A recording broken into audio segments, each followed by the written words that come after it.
Hello everyone, this video is in continuation to our videos on molecular basis of inheritance. In our previous video, we had discussed the characters which a nucleic acid or a genetic material must possess. In this video, we will be talking about the formation of a nucleic acid and we'll be talking about formation of DNA.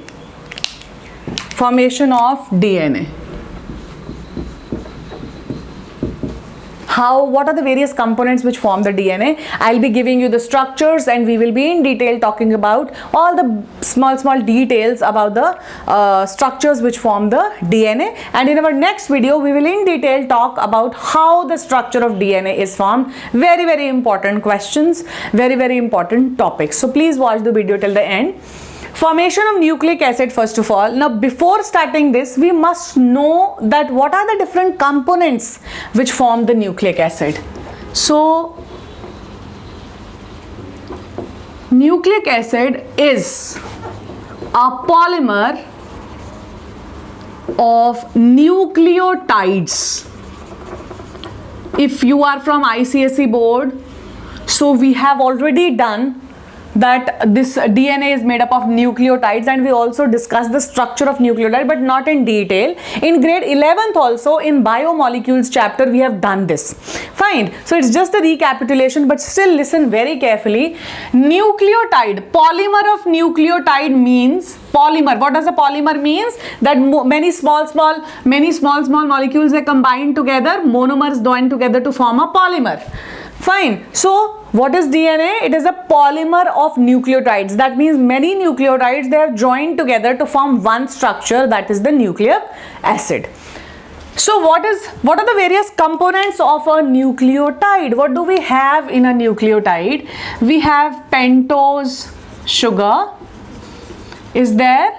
Then there is the nitrogenous bases. Then we have phosphate group or phosphoric acid. So these are the three components which form the nucleic acid. Now we'll be talking about all three of them one by one. Fine. We start with the first one, that is pentose sugar. Now pentose sugar is of two types. We have two nucleic acids. So pentose sugar can be deoxyribose sugar and ribose sugar. I'll use this space for this. Okay, so deoxyribose and ribose, we will be needing space, so I'll just thoda sa. Deoxyribose sugar and ribose sugar are the two types of sugars which are there in nucleic acids. Now this ribose sugar is found in RNA. Deoxyribose is found in DNA. There is a very slight change in them, but that slight change is very important. So when we make their cyclic structures, what do we observe?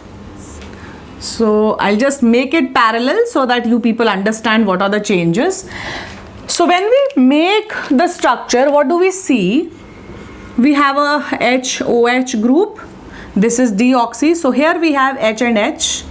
Here we have H and hydroxyl group. Here we have an H and then CH2OH. Fine. So these are the components in the DNA. Whereas when we talk about the ribose sugar, what do we have here? I'll number them out for your clarity. Just 1 second. Here and H. So now what do we observe? What do we observe if we number them? 4 and 5 carbon. 5 carbon. So at 5 carbon we have a group attached on both. Fine, this is same. The change is this. Here we have OH group, whereas here we have only H. Fine. So this is the slight change which is there in both the type of sugars, deoxyribose and ribose sugar. Fine. So there are more functional groups attached. Very important. I'll write it somewhere. So more, यहाँ पे I'll write as difference only. Let me just have, yeah. So herein, in deoxyribose, less functional groups are there. Only one functional group is there, which makes it stable. It's not reactive. So this characteristic feature, that means only one functional group, this characteristic feature is making deoxyribose stable. Whereas in case of ribose sugar, it has more functional groups, this OH. So that's why it is more reactive. It makes it more reactive. So we already have done in previous video that what all, you know, this nucleic acid should be stable enough. So DNA is a more stable molecule than RNA, because in RNA there are more functional groups attached to the pentose sugar, making it more reactive. Fine. So this is our first thing, the first component of nucleic acid, that is the pentose sugar. Now we move to our next component, the second component, that is the nitrogenous bases. That's the nitrogenous base or nitrogenous bases. Now there are two main categories of nitrogenous bases. I need some space to make the diagram as well, so we'll divide it. Okay, so nitrogenous bases, it's purines and pyrimidines. Fine. Purines are two, adenine and guanine.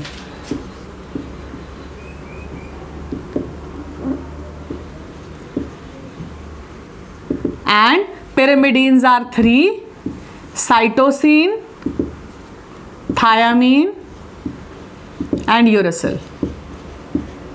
Fine, cytosine, thiamine and uracil. Now purines, what are the, if you remember in grade 11th we have done their structure as well, but it's not there here, so we are not going to discuss the detail. But yes, you must know that purines are dicyclic.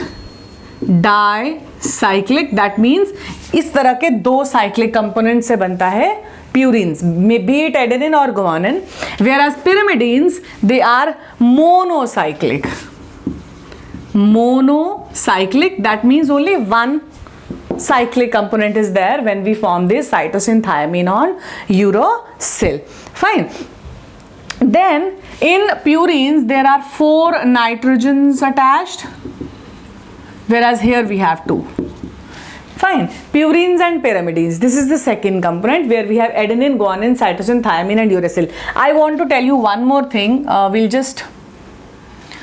Adenine always pairs with thiamine, guanine always pairs with cytosine, and when we talk about, now this is a case of DNA, but when we talk about RNA, adenine always pairs with thiamine, but guanine will pair with uracil. ये जो cytosine है, it will not be there. We have uracil here when we talk about RNA. This is also a major change in attachment. So this pairing will be there when we'll form the structure of DNA. आपको ये और clarity हो जाएगी कि ये pairing का क्या मतलब है, how is it done. So nitrogenous base is the second component. You need to know its purines and pyrimidines. The types, what are the two main types of purines? Adenine and guanine. Pyrimidine are 3. And how do they pair? Adenine always pairs with thiamine with a double bond. Guanine always pairs with cytosine with a triple bond. That remains, that is for DNA and RNA, or everything remains same, but the cytosine is replaced by uracil, which is also a pyrimidine. So this is our nitrogenous base. The third component which we have is phosphoric acid or phosphate group. So what do we have here? H3PO4. H3PO4. Fine. So phosphate, we have a phosphate group present, H3PO4 double bond O OH and H. This is H hydroxyl group, double bond O, and we have OH here. This is the formula for our H3PO4, which is going to bond or which is going to attach to the nucleic acid. Now, nucleotides are the one where phosphoric group is present. Phosphate is present. But if the phosphate is absent, it's known as nucleoside.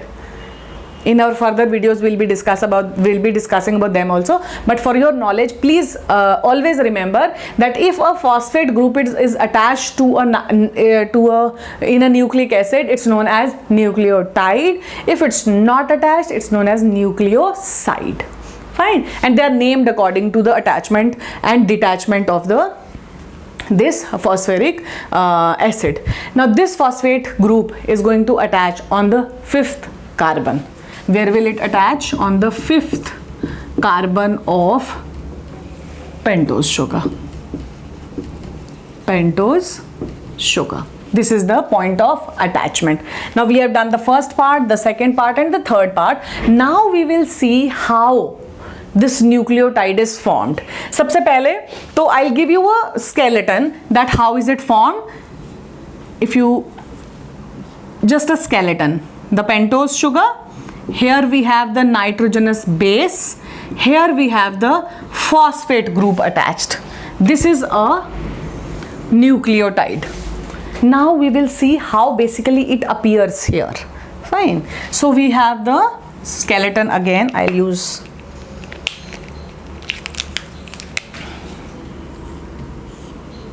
the pentose sugar.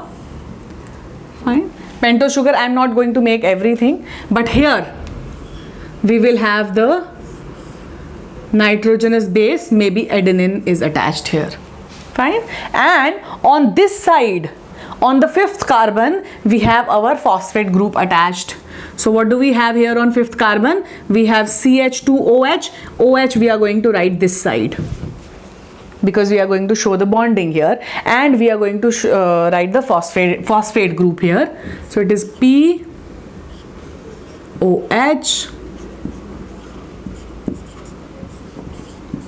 Fine. We have just written it as per our convenience, just to show the bonding here. So now this is the first part, second part which we did, third part. Fine. A bond is formed here between this H and OH. Sorry, yes. And this H and OH is released out as water. And a bond is formed here. This type of a bond is known as a photodiester bond.